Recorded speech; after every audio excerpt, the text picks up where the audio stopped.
Top quality और consistent performance के लिए सिर्फ सिल्वर पंप्स। टॉप क्वालिटी और कंसिस्टेंट परफॉर्मेंस के लिए सिर्फ सिल्वर पंप्स, नाम याद रखना। हा एक न्यायालयीन प्रक्रियेचा एक भाग असतो।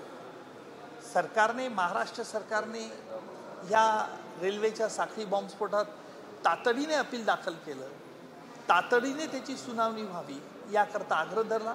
सर्वोच्च न्यायालयाने ते ॲडमिट करून घेतलं आहे। याचाच अर्थ असा होईल की ह्या अपिलाची सुनावणी निश्चितपणे लवकर होईल। परंतु या खटल्याच्या निमित्ताने काही गंभीर प्रश्न निर्माण झाले आहेत। जरी मी हा खटला चालवला नसला तरी अनेक विविध खटल्यामध्ये मी जे बघत आलोय त्याच्यामध्ये प्रकर्षाने मला हे जाणवलं की ज्या खटल्यात आरोपींना सत्र न्यायालय शिक्षा ठोठावतं, ते आरोपी उच्च न्यायालयात अपील दाखल करतात।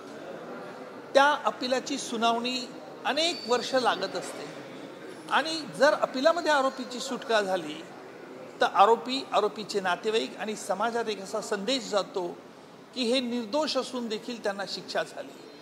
मग गुन्हा कोणी केला हा प्रश्न उपस्थित होतो।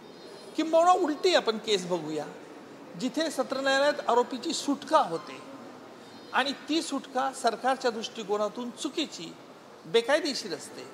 त्यावेळेला सरकार अशा सुटलेल्या आरोपींचं अपील उच्च न्यायालयात दाखल करतं। त्या अपिलाची सुनावणी देखील 15 वर्ष होत नाही आणि मग 15 वर्ष जर होत नसेल तर मग सत्र न्यायालयाचा सुटकेचा आदेशच हा लोकांच्या लक्षात राहतो। आरोपीने गुन्हा करूनही, जर गुन्हा केला असेल आणि त्याला अपिलात जर शिक्षा झाली तर गुन्हा करूनही त्याचं मानसिक धैर्य वाढत असतं आणि म्हणून अशा अपिलांची सुनावणी, appeal against conviction, appeal against acquittal, याची सुनावणी ही तातडीने व्हायला हवी।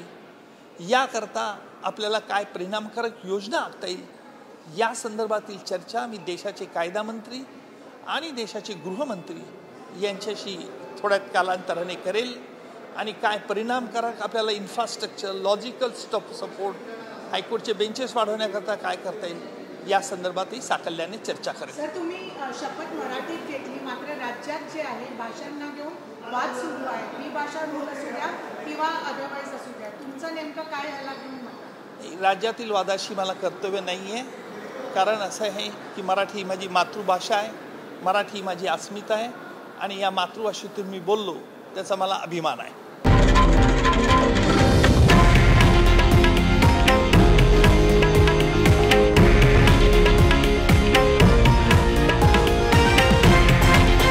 हे आहे देशातील नंबर 1 न्यूज नेटवर्क आणि आपण पाहत आहात TV9 मराठी, एकमेव।